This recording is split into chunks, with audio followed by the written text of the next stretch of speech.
Nicolas Sarkozy a-t-il des convictions? C'est la question qui oppose Guillaume Roquette du Figaro Magazine et Renaud Dely de l'Obs. Ça, c'est une bonne question. Nicolas Sarkozy a-t-il des convictions? C'est une question qu'on se pose de longue date, évidemment. Mais évidemment, depuis le week-end dernier et sa sortie sur l'abrogation de la loi Taubira, l'abrogation parce que ça coûte pas cher, dit-il. Je cite Nicolas Sarkozy. On peut effectivement s'interroger, et c'est un peu le cas depuis le début de cette campagne interne à l'UMP, sur l'attitude de Nicolas Sarkozy, qui semble donner à chaque fois à son auditoire ce qu'il a envie d'entendre. C'est-à-dire qu'on a vu un discours de Nicolas Sarkozy fluctuer au gré de ses dernières réunions publiques, très très dur, très ferme sur des questions d'immigration ou de sécurité lorsqu'il est à Nice ou devant un public de militants UMP supposé être plus à droite que d'autres dans d'autres régions de France où il se montre beaucoup plus rassembleur. Je pense que ça interroge vraiment, une fois de plus, sur les raisons du retour en scène de Nicolas Sarkozy, à part celle qui est évidente et que tout le monde a en tête, qui est cette envie de revanche, voire de vengeance par rapport à l'usurpateur quasiment, ou à l'imposteur qui va succéder. Mais pour le reste, je me demande vraiment, toujours, pourquoi Nicolas Sarkozy, à part le fait de faire la peau à François Hollande, est revenu en scène, tant son corpus idéologique et programmatique me semble toujours aussi flou. Alors, je vous suis sur l'envie qu'a Nicolas Sarkozy de revenir à l'Élysée. Ça, c'est un constat qui me semble difficilement contestable. En revanche, sur les convictions, je pense que Nicolas Sarkozy sait qu'on a inventé la télévision. Et que quand il parle devant des militants, qu'il y a toutes les caméras qui sont branchées sur lui, et que donc évidemment son discours va être ensuite répercuté. Donc je ne crois pas du tout au discours qu'on puisse saucissonner en fonction des publics, parce qu'encore une fois, il y a des commentateurs et des électeurs, surtout, qui se rendent compte s'il y a une cohérence au discours ou non. Sur la déclaration sur l'abrogation de la loi Taubira, je pense qu'il est allé au bout de son raisonnement. Effectivement, il disait, dès lors qu'on ne peut pas séparer le mariage homosexuel et la filiation sous toutes ses formes, dont la PMA et la GPA, auquel Nicolas Sarkozy est opposé, eh bien, il faut réécrire la loi. Et à ce moment-là, les gens qui étaient dans la salle lui ont dit « ça veut dire l'abroger ». Il a dit « oui, ça veut dire l'abroger si vous voulez ». Je crois que pour une fois, il a été au bout de la logique. Il est sorti d'une forme d'ambiguïté et c'est ça probablement qui a un petit peu surpris les commentateurs. Pour le reste, vous dites on n'arrive pas à savoir où il est. Eh bien si, il est à droite. C'est assez simple. Effectivement, au départ, quand il avait son interview sur France 2, il disait « je suis là pour rassembler ». On s'est dit « tiens, c'est le père de la nation, une espèce de nouveau Chirac ». Et puis finalement, sur tous les grands sujets, et on l'a bien senti lors de son interview au Figaro Magazine, sur l'immigration, sur les 35 heures, sur l'ISF, sur le mariage et l'adoption pour les couples homosexuels, effectivement, il applique une ligne de droite qui n'est pas très différente de celle de 2007 et celle de 2012. Le problème, c'est que comme ça ne plaît pas à la gauche, à chaque fois, elle pousse des cris d'orfraie en disant « ça y est, Buisson revient ». Non, c'est Sarkozy qui revient et il est à droite. Pas du tout, non, mais que Sarkozy soit à droite, je confirme. Je valide ce jugement et je ne m'attendais pas à ce qu'il tombe à gauche. Mais la droite, les droites, il me semble, sont plurielles, d'ailleurs, les droites aussi. La droite est un espace de démocratie et de débat, donc il y a plusieurs droites.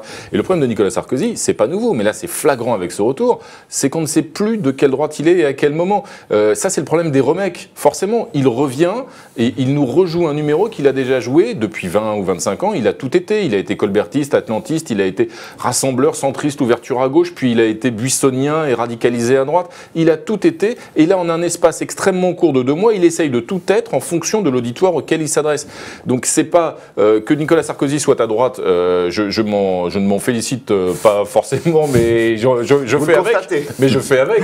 Mais je voudrais juste savoir effectivement de quelle droite il est, à quel moment et sur quel sujet. Et au fond du fond, au bout du bout, on sait très bien que cette question du mariage pour tous ne l'intéresse pas, que ça le préoccupe pas, que c'est pas son sujet. Il est qu'à entendre autour tout son entourage, de Nathalie Kosciusko-Morizet à Nadine Morano, qui lui tombe sur le rable, justement en lui reprochant d'avoir pris cette position. On voit bien que le fond du sarkozysme, sur les questions de mœurs, les questions de famille, ces questions-là, c'est pas sa tasse de thé, si j'ose dire. Donc il a fini par céder à une... Moi, ça m'a rappelé un reproche qui était fait à Jacques Chirac, jadis, il y a plus de 10 ans, par une partie de la droite, qui disait au moment où Chirac s'est opposé à la guerre en Irak, Chirac, il est debout devant Bush, mais il est couché devant Blondel. Il cède au syndicat. Bah là, il était un peu couché devant Sens Commun, Nicolas Sarkozy. Alors, je suis moins intime que vous, sans doute, avec Nicolas Sarkozy, donc j'ignore s'il est vraiment profondément intéressé par ce sujet ou non. Ce que je sais, c'est que... Il avait jadis envisagé déjà en tout premier un contrat d'union civile pour les homosexuels en 2007. Il l'a d'ailleurs répété devant les militants du Sens Commun en disant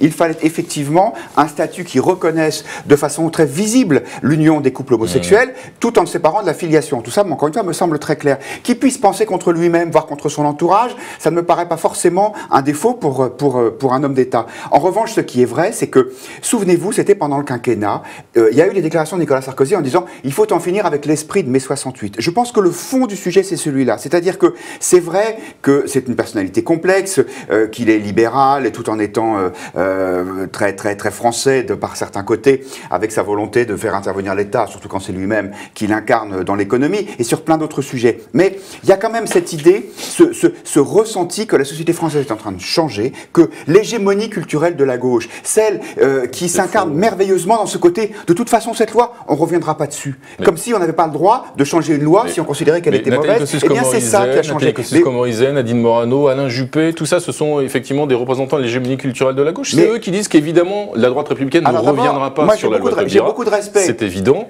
tout le monde le sait et Nicolas Sarkozy lui-même le sait. Moi, ce qui m'inquiète, mais ça veut dire quoi ça, tout le monde le sait? Il le sait très très bien, Nicolas Sarkozy. Il le sait très bien. Mais pourquoi? Parce que c'est même pas faisable. Parce que c'est une loi de gauche. Parce que c'est une loi de gauche.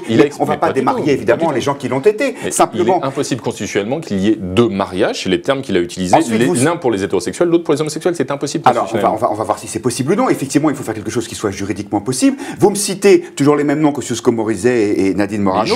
Moi, je peux vous parler.